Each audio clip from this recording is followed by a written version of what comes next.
I have a friend who's been getting sick constantly since his toddler started daycare. His PCP said it might be asthma or seasonal viruses, which are a great fair assessment in a short office visit.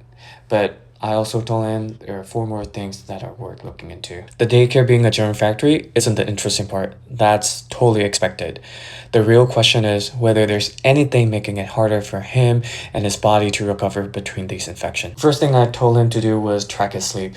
Not just how many hours he's getting, but whether he's actually recovering.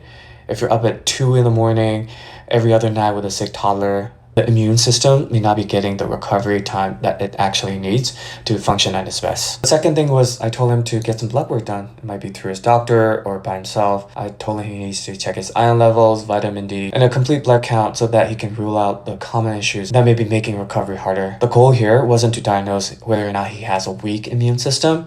It's just to find out whether he has problems he can actually address. Because we live in California, wildfire smoke and poor indoor air quality is a real problem.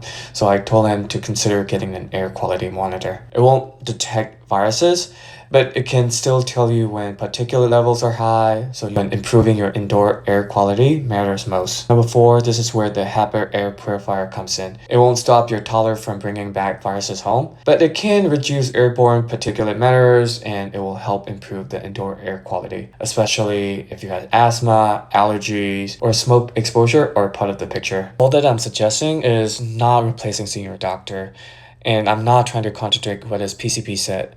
These are just some of the lifestyle or environmental factors that often doesn't fit into a short office with your doctor, but they can still make a meaningful difference. Hi, I'm Ong. My background is in medicine and clinical research, and if you find this video useful, follow along for more health tips.